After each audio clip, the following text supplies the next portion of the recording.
Hey everybody! So I'm back at our new time.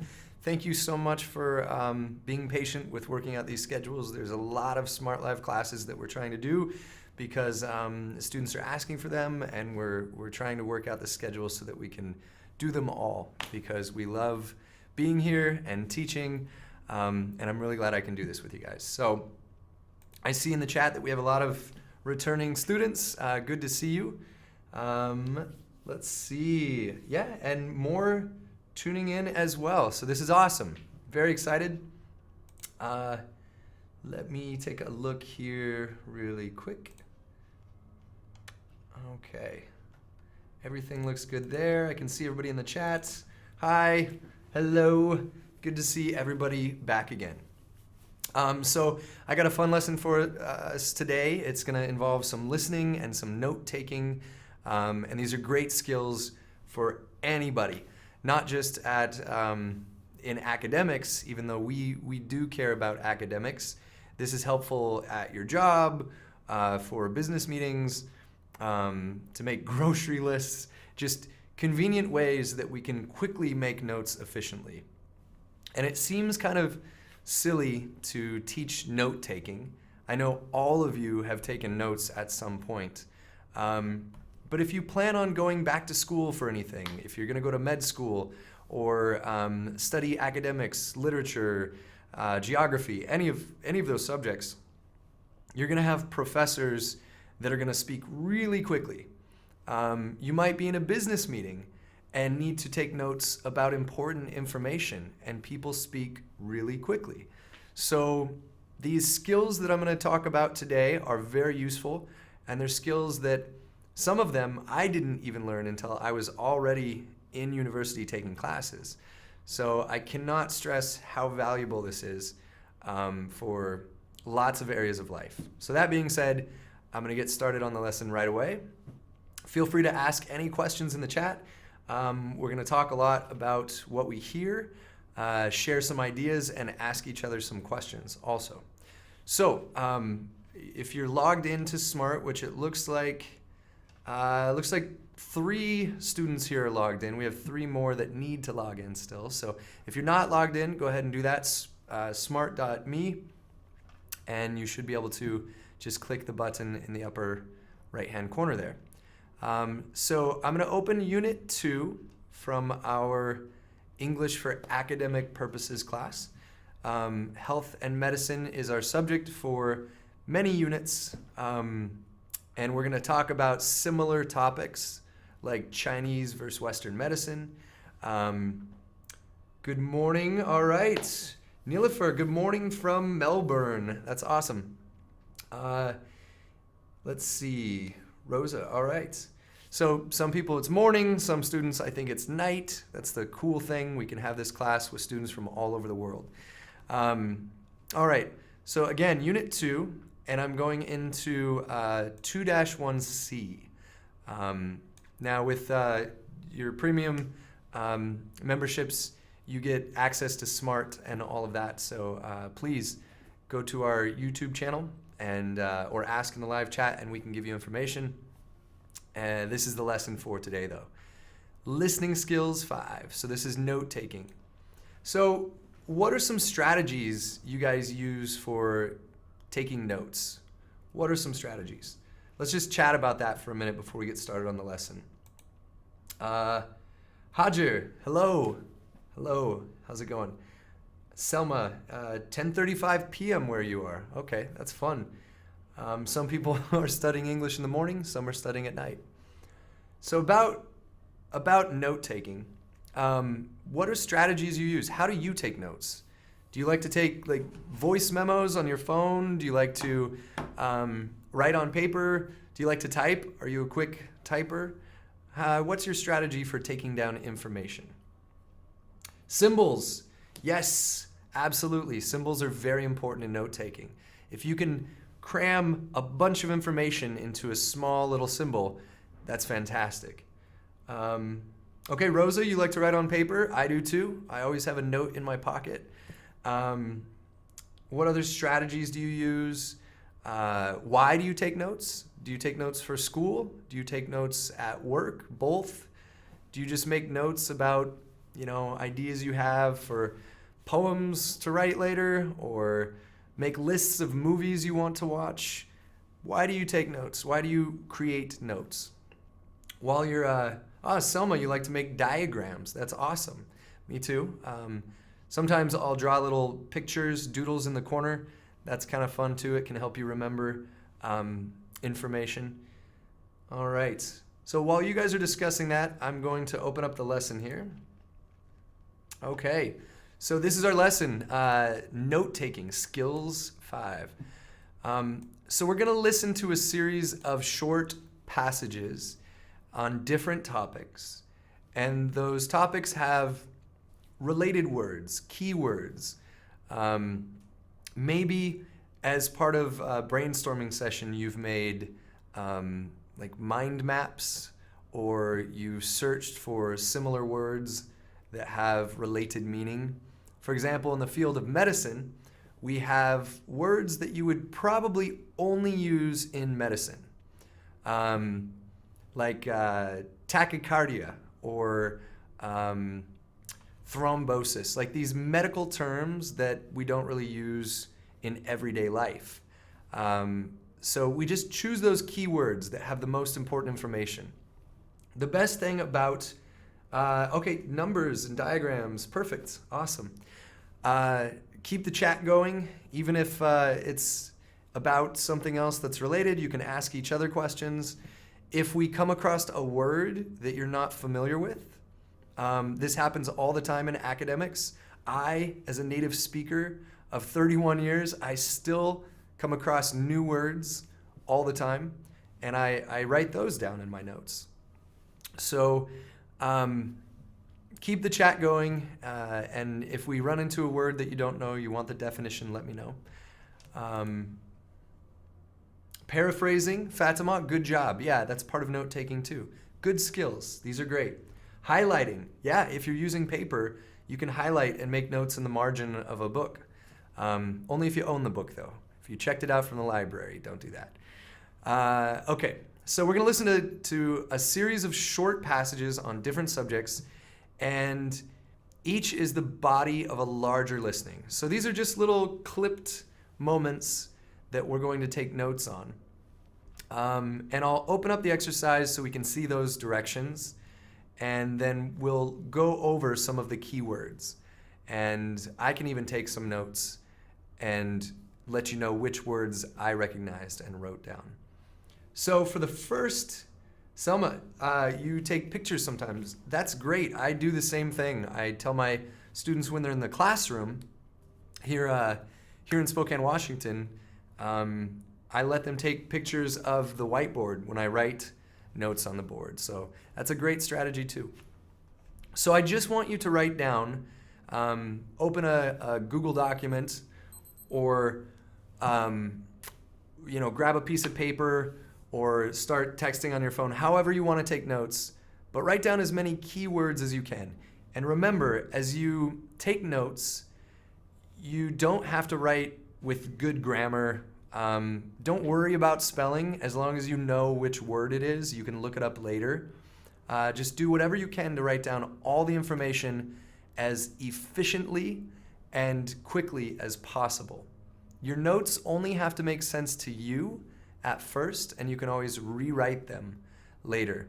But the goal is to be as efficient and accurate to the information as possible, but in a very quick, shortened time. So let's talk about what a keyword is. And let's just make that a discussion. Like, let's talk in the chat. What is a keyword? What does that mean when I say keyword? So as you're answering there, I'm going to scroll down to our first listening, and we'll hear that in just a minute, right here. Also, does anyone know what this toy is called? What is that toy? Important words. Yes, Rosa. Yes, Selma. Good job. Important words. Keywords are words that hold the most meaning. For example, if I have this sentence, my brother's house, which is big and beautiful and blue, is on fire. Wow, scary moment, right? The house is on fire. Now, what is the most important information there? Is it important that his house is big or blue? Not really. The important information in that sentence is the subject, my brother, and house on fire. I mean, it's not good grammar for me to speak that sentence, but if I had to send a text message that was really important to send the fire department over and save my brother's house, I would just say, the address or my brother's house on fire. That's the most important part there. Those are the key words. Hula hoop, good job. All right. Good job. Yes, that is a hula hoop. So we're going to listen to this. I'm going to show you the exercise really briefly. You're going to hear a series of those passages. We're going to write notes. So whichever way you want to do it, type them out, write it on paper. But there's a list of key words right here. And there it went. So just write down the keywords, write down the information that you feel is most important. When we're done, we'll go back to that example and see what keywords were written down. Okay? So I'm going to play this for you. I'll be back as soon as the listening is done. Okay?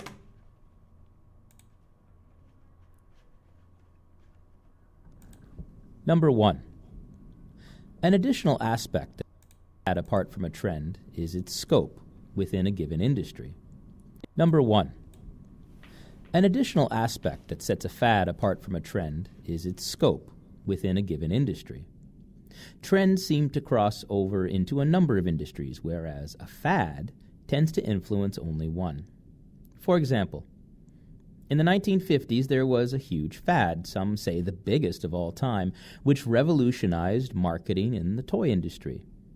In the late 1950s, over 25 million hula hoops were sold within only a few months. You know those plastic circles you spin around your waist. Those are hula hoops. Well, people thought this would continue forever, and many people put a lot of money into their development and promotion. Unfortunately for them, and here's the lesson learned by marketers, a year later, sales were practically non-existent. Why did this happen? Well, people were incredibly interested in the hula hoop, but it was a toy that had a single purpose, and once people had their fun with it, they put it away. That's a fad. Mobile phones are different in this regard, as they serve several purposes, even as a fashion accessory, and when they are popular, they are a trend, not a fad. Okay, so I'm back. There were a lot of words there, right? Some of those words came very quickly. What did we catch? What did you write down? You probably wrote down the word fad, hula hoop, right? Those are important parts of that. What other words did you write down? And hi, Dan. Welcome. We're practicing note-taking today, so we just started. You haven't missed much.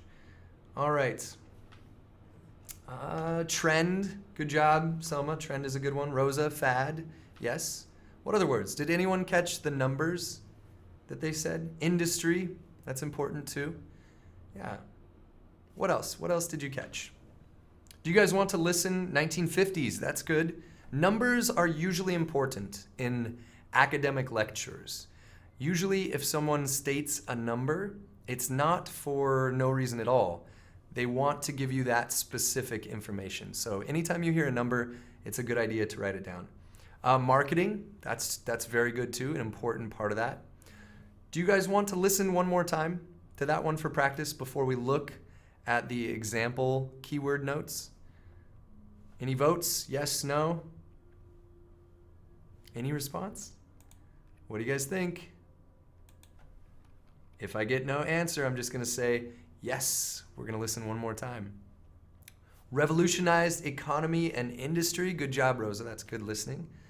I'm going to play this one more time for you, and we'll see if we can catch any of the information. Okay, we got a couple yeses. Excellent.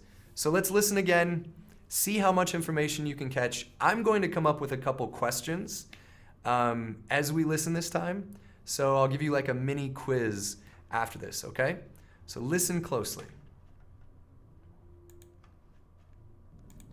Number 1. An additional aspect that sets a fad apart from a trend is its scope within a given industry.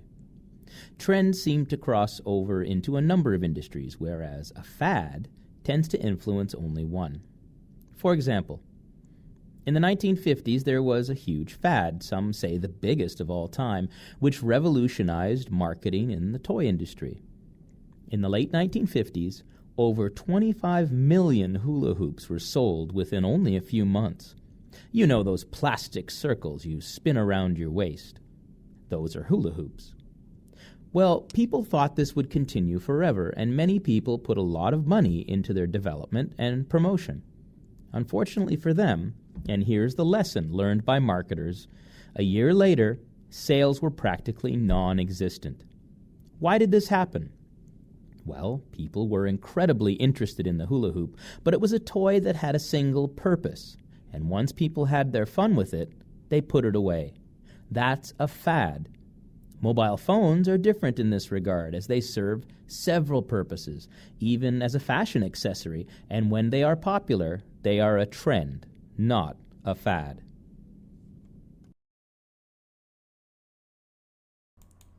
Okay, I'm back again. So the question I have for you, I'm posting in the chat right now. And my question is this: what is the difference between a fad and a trend as related to industry? So think about that for a minute, and then I'll be right back to discuss your answers, okay?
Okay, so great answers there. Everybody did a fantastic job.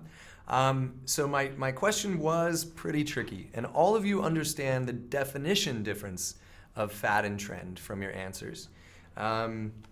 So it looks like fad is something that fades away, trend is for a long time, you're right. Like the evolution of cell phones was a trend, whereas something like fad would be Gangnam Style or something like that. It's really popular, but just for a short time, and then it goes away. The person who I think answered closest, it looks like, was Searing. Good job. Your answer was that, I'm trying to find it right here, single purposes related to industry, and that was the tricky part of my question. And Selma, yes, good job. So everybody had a semi-partially correct answer, saying that they last longer, and part of the reason they last longer is because they have multiple uses.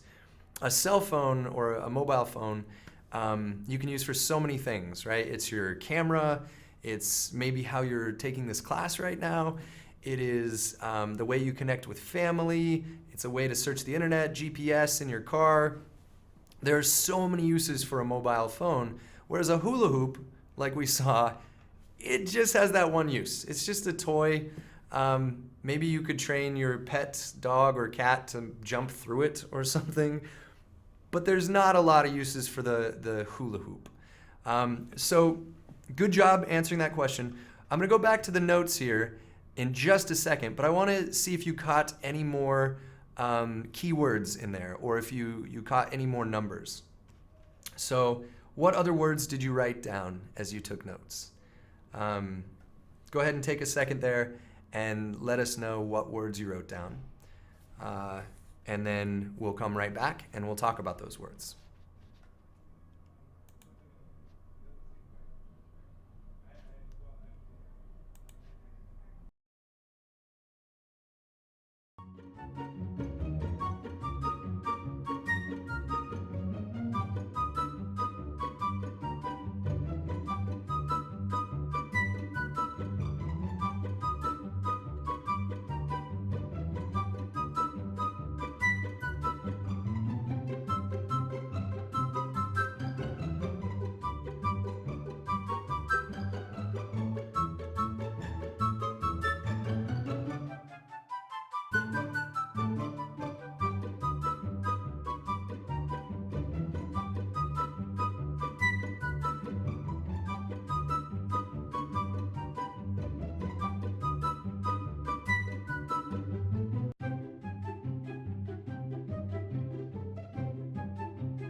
Okay, so good work.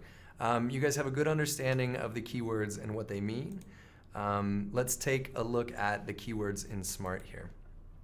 So fad, trend, industry. Many of you wrote down those three, so good job. Crossover. Crossover, does anyone know what crossover means? What does crossover mean in the context of what we just listened to? They sold 25 million hula hoops. Good job. Good job, Rosa. Crossover can have a lot of different meanings in this context. Yep, there's no crossover into purpose or use. That's one way we could use crossover. Influence. Influence, what does influence mean? Influence is when one person or product or thing has an effect on something else. So your friends who love to study at the library might be a good influence on you, because it makes you want to go and study at the library, right? 1950s, you got that? Even some students said late 1950s, so good job. It's good listening skills. Marketing, 25 million. Hula hoop, of course, it's the main topic, right? We should always make the main topic the first thing we write down. What is this about? This listening is about hula hoops. Attraction, effect, yeah, those are good guesses as to the meaning of the word influence. Effect, really. And effect is the noun, remember. Affect is the verb. So how one thing affects another thing. Development, promotion, lesson, sales, non-existent, single purpose, put away, mobile phones. Put away, what does put away mean? Phrasal verb, collocation. Put away, anybody? While you're answering in the chat, I'll keep moving on. Mobile phones, cell phones in some countries. Several purposes, fashion and trend. So those are all keywords. Now, I do want to point out that if I simply gave this to you, you wouldn't exactly know what it was about. if you had no idea what the listening was, we listened to it twice, but pretend you're a student who just joined the chat, just joined the class, and you didn't get an opportunity to listen to the hula hoop information, and I gave this to you, you wouldn't understand the real meaning. These are just keywords, and they're to trigger our memory of what we heard. So if I was in a class at university and we did this listening and my professor said, we're going to have a test on this tomorrow, I'm going to ask you specific questions, I would have to rewrite my notes. I would still use symbols and short sentences that are not using good grammar necessarily to make the information a little more clear. Like, for example, I would connect hula hoops, 1950s, I might add the word sold, 25 million. And then I would put mobile phones with trend. I would put those two things together because it is a trend. And then I would write underneath that or next to that, hula hoops, fad. I might use the equal sign there. I'm sure we all know what that is, but the equal sign is just one good image to add connection, add meaning to notes and information. And we're going to go over another lesson where we talk about different symbols that we can use and what they mean in English note-taking. But we'll do that later on. So yes, I would rewrite my notes, and that does too. Rosa, you write your notes too. You rewrite your notes also. Good job. That's wonderful. Notes are only useful if you understand what they mean. And I have been in university classes where I took notes as carefully as I could, went really quick, and then I put them away, and I did not look at them again until the test. And when I picked it up, it was gibberish to me. It did not make sense because I didn't take the time to rewrite them. So it's a very good, useful strategy to rewrite your notes. And also, if you have friends in the class, to maybe get together after class, if you're at a university. If it's this class, you can hang out with each other, Skype, WhatsApp, whatever connection you want to make. But talk about what we learned, and that will help you better remember new information. So you can go over vocab words or just talk about strategies. It's a good thing to do. Okay, Kieran, hello, welcome. And so we're going to go to the next listening. I'm going to take this off the screen here because I'm going to make my own notes. If you give me just a second. I need to make a copy here so I can type. And so I'm going to make my own notes, and then I'm going to compare to what you write down. So let's go to our next listening. This is number 2.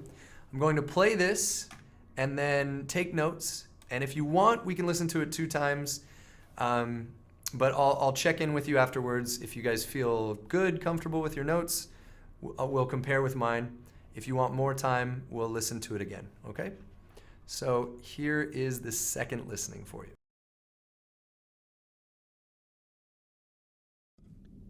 Number 2. It's still not totally clear to people, and this includes the experts, as what the actual differences are between nuts and seeds. Is a nut a seed?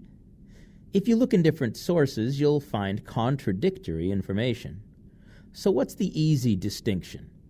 Well, nuts are, in fact, seeds. However, not all seeds can be classified as nuts, and that's more confusing. The scientists that study this kind of thing, they're called botanists, define a seed as part of a plant that, if placed in the ground, will eventually grow into a new plant. Kind of like an egg, except chickens don't bury those. Now, some seeds become easily detached from their outer fruit, like taking seeds out of a watermelon, but these types of seeds cannot be separated further without damaging them. Now, nuts, like the typical almond, walnut, or hazelnut, are seeds that have a separable inner kernel, that's Kernel, which is a part that we eat. But this gets even more confusing when we look at sunflower seeds, which, although they are cracked open to be eaten, are not nuts.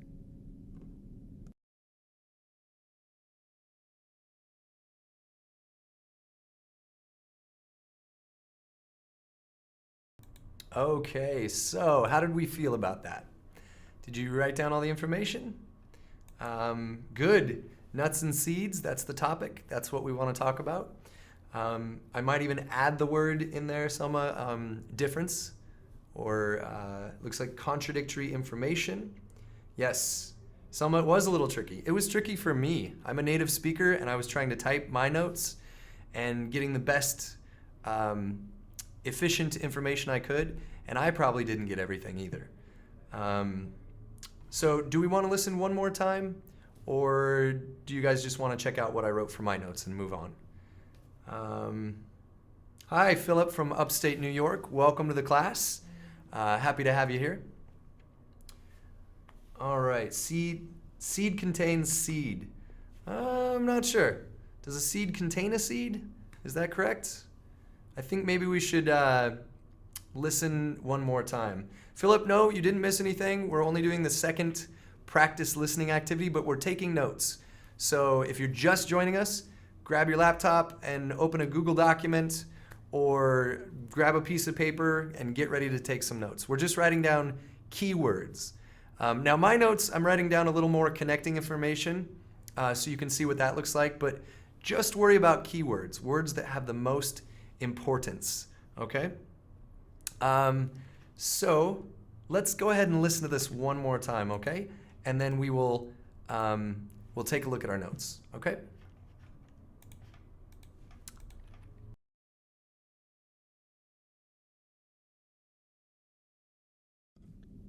Number 2.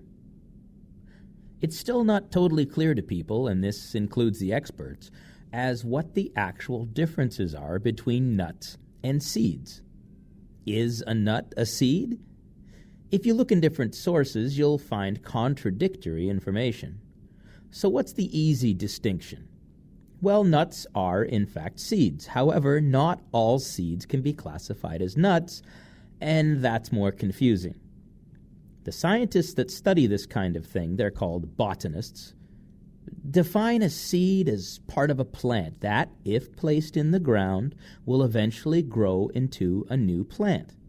Kind of like an egg, except chickens don't bury those. Now, some seeds become easily detached from their outer fruit, like taking seeds out of a watermelon, but these types of seeds cannot be separated further without damaging them. Now, nuts, like the typical almond, walnut, or hazelnut, are seeds that have a separable inner kernel, that's Kernel, which is a part that we eat. But this gets even more confusing when we look at sunflower seeds, which, although they are cracked open to be eaten, are not nuts.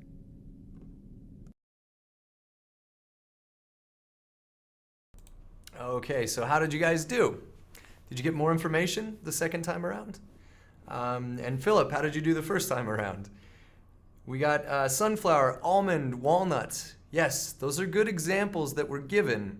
But remember, walnut and almond in the example are one of the two things we're talking about. A walnut and an almond are nuts. A sunflower is not a nut. So make sure you separate that information if you write those down. Tsering, good job. You have botanist, easy distinction, actual difference, easy distinction, kernel. Those are all key words that we heard. Yeah, excellent. Selma, you say, what is the actual difference between nuts and seeds? You're right, that is the topic. I would say that your sentence, if that is what you wrote down in your notes, has a bunch of extra words that we don't need. It's good grammar, and you're doing great writing a sentence that has punctuation, like a question mark, and the word and, the. But in note-taking, even though I do it too, you'll see, I use those words in my notes also, you want to try to not do that for your first round of taking notes, because it takes time to write the word and or the. Now, it might be important in the information, but if it's not important, don't worry about writing it down because you may not have the time needed to write down all the information. Okay, so good responses there. Yeah, that's excellent. Good job. Okay, so I'm going to show you my notes now. I'm going to bring this back over here, and we're going to take a look at what I wrote down. So the first thing I wrote down was the topic, and I might even make that stand out a little more, make the size bigger, something like that, just to remind me as the note taker that that's the topic. That's the main discussion. So that's the general idea of the listening. I wrote down contradictory source info. Notice I didn't spend all the time to write the word information because that's a long word to type or even longer to handwrite. So I just wrote info, and you don't even have to put the period there. We all know what info means, right? Information. And I wrote down a little symbol here. All nuts are seeds. This little symbol, the way I wrote it, you could do a lot of different things. There's many symbols that we'll talk about later on, but all nuts are seeds. I know what that means from my note taking. Scientist, but I spelled it wrong. Don't feel bad, Rosa. I spelled 3 of these words wrong. It's just I quickly corrected it at the end, just using the quick correction feature here in Google Docs. So don't feel bad if you spell words wrong. I should have left them misspelled for you so you could see that I misspell the words too when I'm typing quickly. All right, scientist. What kind of scientist, though? Did anybody write down the specific name of the scientist type that we were talking about? Botanists. Good job. You spelled it correctly. Good job. Botanists. A botanist is a specific kind of scientist that studies plants. I also wrote down seeds will grow into a plant if put in the ground. So Selma, when I was saying that your sentence is really long, it uses the word and, mine too. This sentence is probably too long. So let's try to rewrite this right now. Since we're going to rewrite our notes, I'm going to change the font color here so that we can see the difference. Why not purple? Okay. Seeds will grow into a plant if put in the ground. How can I make that sentence smaller? How can I put the same information into less space? Let's see your examples in the chat there. How can I don't want to sacrifice information. I do not want to leave any information out, because if I do that, then I didn't truly take good notes because I'm losing some of the meaning, right? That's why if you paraphrase something or you summarize something, it's very important to keep the important information. Let's see. Okay. Planting. That's good, Tsering. That verb, planting, has the meaning of put into the ground. So right here, this part, I can totally get rid of and just say planting. And then again, I'm not going to use words like a or the. I'm just going to say seeds.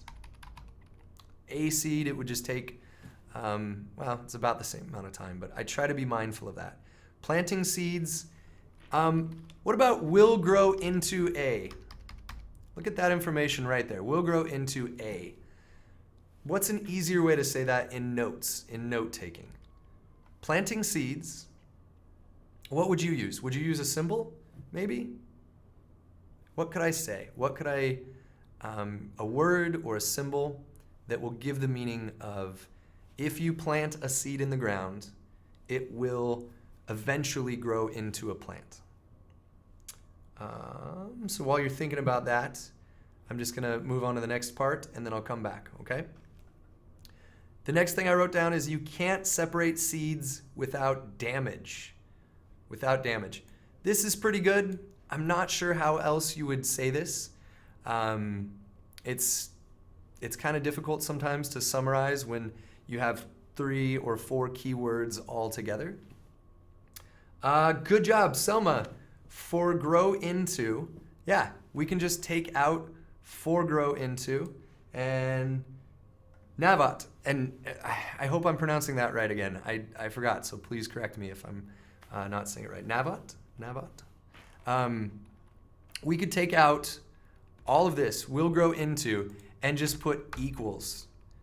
Planting seeds equals plant, right?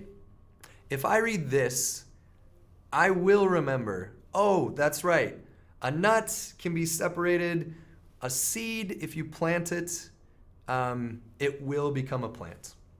Produce, that's a good word, yeah. So I could also, I'm just going to copy this and write it using a word instead of a symbol. I like produce. And I'm going to still make my subject-verb agree because it bugs me when they don't as an English teacher. But planting seeds produces plants. So that's pretty quick. It's much shorter. Ooh, and see, I spelled something wrong too. So don't worry about misspellings when you're taking notes. Not a problem. It's just getting the information. I would still know, even misspelled, that this word is produce. I guess I didn't spell it wrong. It just doesn't like my grammar. It's okay, though. Planting seeds produces plants. It sounds like a strange sentence, but it gives you a lot of information in a very short area, a short space. So you can say a lot in a small space. That's great. That's fantastic. Let me see. Sign. Sign? Okay, I can say that. Pronounce sign. Inseparable. Siri, I'm not sure what you mean by inseparable. Let me know. Give me a little more explanation. Are you talking about seeds you cannot separate them without damage in the context? I think that's what you mean, but let me know if I'm wrong. Okay, so Rosa, this is something logical, and maybe we don't need to summarize it. It is logical, you're right. If you put a seed in the ground, we get a plant. Children know that, right? But it is an important fact in the difference between a seed and a nut. And since they say it in the listening, they say it in the lecture, I would still write it down, even though it seems simple, because if it's like a professor and they're giving a lecture, if they say something that seems really simple and obvious, it might have a bigger meaning later on. So I would still choose to write it down. But you're right, it is pretty simple and commonplace fact. Okay, and I had you right, Siri. Good job. Okay, so these are 2 different ways to say much more in a shorter area than this. The last thing I would include is the lecturer compares a seed to an egg. So I would write either of these things, and then after it, I just might write example egg.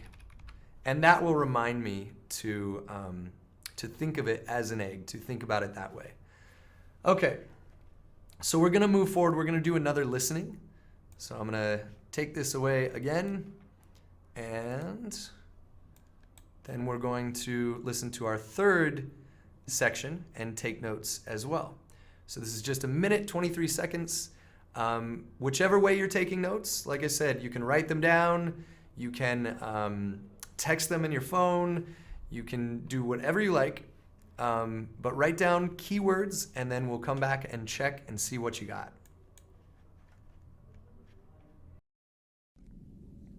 Number 3. Luckily, many signals that someone may have Internet Addiction Disorder, or IAD, have been identified by psychologists. The key one is how much time the person spends or wants to spend on the Internet. It's not really how many hours, but rather the fact that it's never enough. They always want to be online longer and longer, and when they are not on the Internet, this is another symptom, they think about it all the time, even dream about it. Even when doing other activities, they can be agitated and nervous because of their desire to be surfing the net. And when they do get online, there's this tremendous sense of relief. Just like a drug addict getting their drugs after being denied them for too long. Like other addictions, IAD can also disrupt people's social lives and both personal and professional relationships. Internet time can take importance over time with friends and family. Cyber relationships become more real and more important than actual face-to-face meetings with others. As a result, relationships break and those with IAD become even more isolated and dependent on the internet.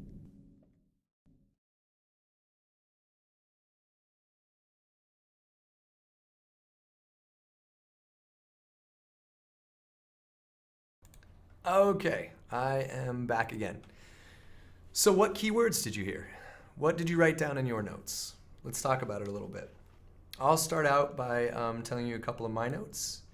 Let's see, I wrote down desire or want, internet addiction, that's good. I wrote down never enough, identified, that's good. Signals to internet addiction, yeah. And what does that mean, signals to internet addiction? It's kind of like saying a sign, right? Evidence. Kind of like a symptom tells you that someone is sick. If I'm coughing into my shoulder or elbow, you would know maybe he is sick. It's a symptom, right? So that's kind of what that means. Psychologist, sense of relief, never enough, disorder, symptoms, these are all great. IAD and the definition. Isolation, not on the internet, they think about it with the equal sign. Selma, that's awesome. I wrote almost the same exact thing. Drug, Fatima, good job. It's like a drug. Breakup, drug addicts, these are all good keywords. Nervous, excellent. So these are all very good. I'm just going to show you my notes on this one so that we can kind of move forward to the next one. But here is what I wrote down. Let me just bring this over again. So I wrote, how much want be online? Now, that is the worst grammar ever. And I'm an English teacher. But it's okay because it's notes. You don't have to use good grammar in your notes. Just like in text messages, you don't have to use good grammar or capitalization. I still do sometimes, but notes don't have to be perfect grammar. They don't have to be spelled perfectly as long as you can tell what the word is. Be careful with that because sometimes if you change a word just a little bit and you come back to it later, you'll say, what is that? I don't know what it means. Good, you guys are saying cyber relationships, more than real, face-to-face reaction, relationship breakdown. That's pretty much what I wrote too. How much want be online is what defines internet addiction. I did also write down internet addiction disorder. Be very careful when they give you acronyms, any sort of listening, lecture, presentation. If someone gives you an acronym like IAD, you must know what it means. If I just wrote down IAD, even if I just heard the whole lecture, I might forget and say, wait, what is IAD again? Was it internet activity disorder? What was it? Write down the acronym, but it's more important to write down what the acronym stands for. So make sure those two things always go together. Flavio, hopefully I'm saying your name right. Hello, nice to have you here. Rosa wrote down isolated, Selma wrote down relationship break. These are all very good. Just remember, we want to be clear in our information. That's the most important thing. If we don't write down the clearest meaning, we kind of wasted our time taking notes, right? Okay, so I wrote down want is more important. Now, these two things are defining internet addiction. So there's a lot of different ways I could do this, but I might want to change these and distinguish them so somehow. Here I can just use a different color and then type the words define IAD, internet addiction disorder.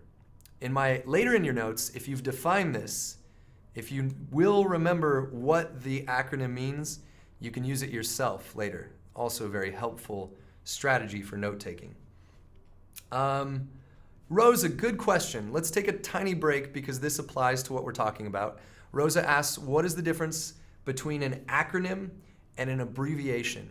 Both are important in note-taking, but there's a simple answer to that. An acronym is when each letter, like SCEL, this is the college I work for.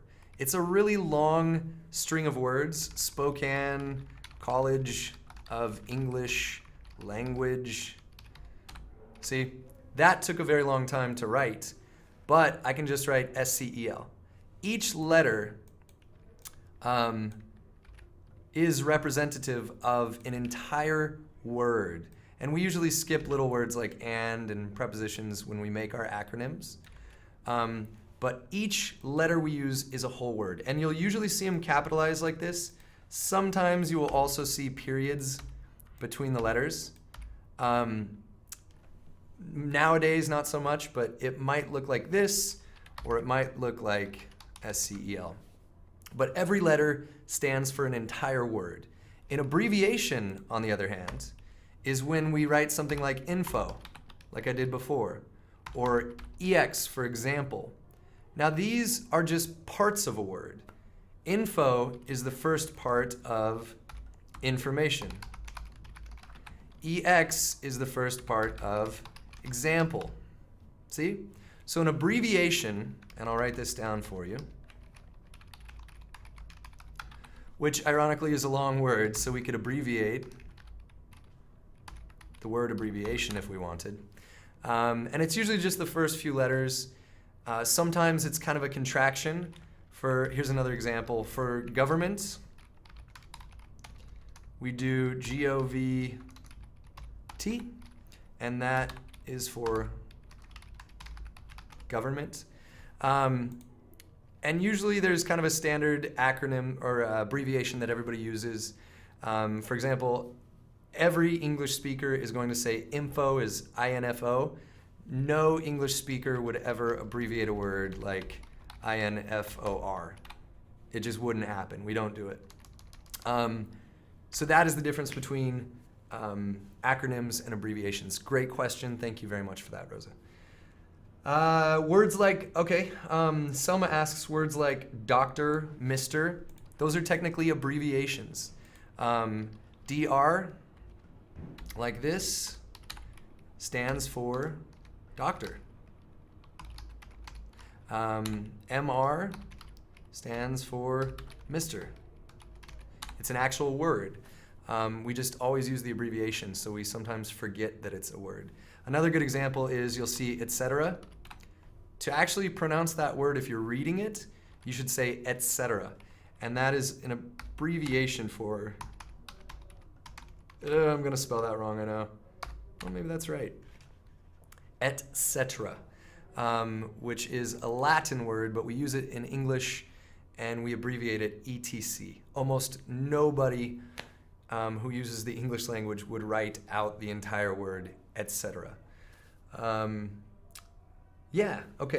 Tele for telephone. Yeah, sometimes we'll do that. If you're in England, telly. Adjective, ADJ, adverb, ADV. See, we use this in English learning and English teaching. Good job. TV for television. See, there's tons of examples. Does anyone know the acronym for SCUBA? SCUBA actually is an acronym. Not an abbreviation, acronym. Each letter stands for a word. So without cheating and using Google, if anyone can tell me, I'll be impressed.